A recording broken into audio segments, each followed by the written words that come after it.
pas dire quoi que ce soit. Pour que le Seigneur se révèle au président de la République en son excellence, M. Alassane Ouattara, bon, dire à l'église de prier, c'est Dieu, ça c'est rien ça. Mais si Dieu laisse faire, c'est qu'il y a un souci aujourd'hui en Côte d'Ivoire. La rébellion aujourd'hui dans nos églises, des fidèles qui se dressent contre les pasteurs, désobéissance totale, insoumission totale, la pourriture totale, divorce par-ci par-là. Aujourd'hui, je parle des chrétiens qui divorcent en dedans. J'ai béni Dieu, tu me donnes cette occasion de m'exprimer. Aujourd'hui, quand on fait le temps de divorce, ce sont les chrétiens. Et il y a même des pasteurs là-dedans. Pour des futurités, pour des banalités. Des mariages par compromis dans nos églises aujourd'hui. Est-ce que cela reflète vraiment l'image du Seigneur? Donc c'est pourquoi le Saint-Esprit a fait cette révélation sur l'église, l'attitude de l'église aujourd'hui en Côte d'Ivoire. Et elle doit se revoir. Aujourd'hui, l'église même est plongée même dans la politique. Des partis pris.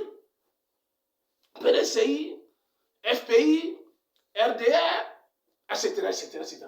Pourtant, ce n'est pas le rôle de l'église.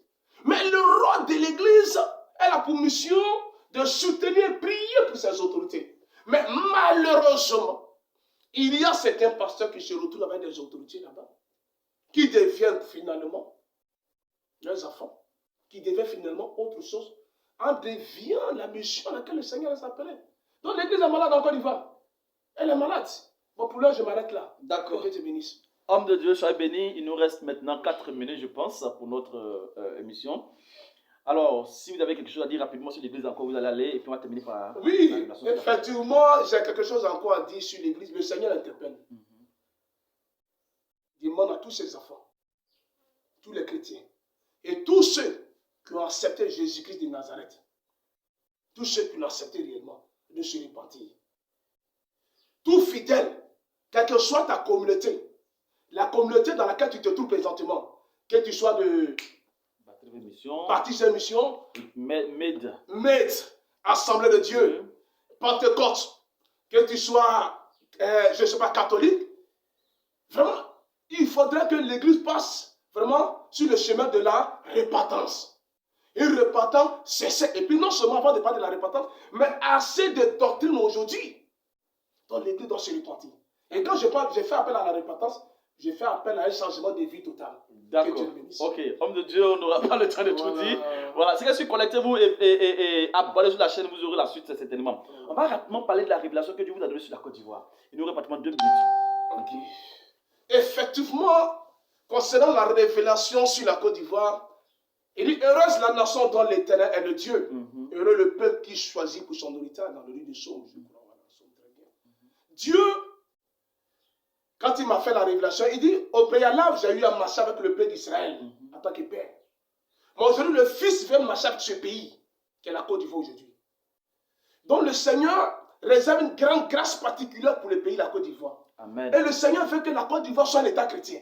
Amen. Il veut que la Côte d'Ivoire soit un État chrétien. C'est vrai que les gens déclarent que la Côte d'Ivoire est un État, c'est un pays laïque, c'est normal. Ça, c'est le plan des humains. Mais selon le programme du Fils unique du Dieu vivant que tu prêches, il veut que la Côte d'Ivoire soit un État chrétien. Et que les Ivoiriens se convertissent réellement. Faisons un peu en arrière tous les jubilés passés, les 50 ans passés. Les 50 ans à venir, les 30 ans à venir, plus les 20, ça fait 50 ans. Le Seigneur veut qu'on fasse ces 30 ans en Jésus-Christ. Les 30 ans en Jésus-Christ.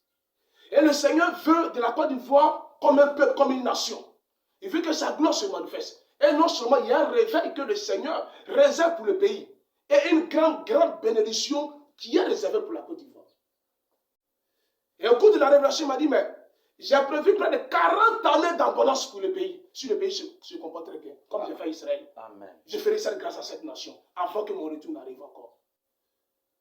Donc Dieu a un plan merveilleux pour la Côte d'Ivoire. Dieu veut bénir la Côte d'Ivoire, vraiment bénir ses serviteurs. Donc il veut que la Côte d'Ivoire rentre dans une alliance avec lui. Une alliance pas possible, en marchant avec son Fils unique du Dieu vivant. Pour que le nom du Seigneur soit glorifié. Donc, voici un peu. Amen. Dieu soit béni. Alors, notre émission tire à sa fin. Ce n'est pas la dernière fois non plus que vous recevez l'apôtre Jean-Hilaire. Voilà, certainement nous serons encore là les prochaines fois. À toute fois que Dieu lui parlera, nous serons là. D'autres hommes de Dieu viendront également sur la TV. Je vous exhorte à vous abonner sur PDG TV et à liker, à aimer et à commenter. Que le Seigneur soit à vous. Homme de Dieu, soyez bénis Amen, et amen. bon retour encore à vous. Amen, amen, amen. Soyez bénis aussi, ça. Amen. Que Dieu bénisse.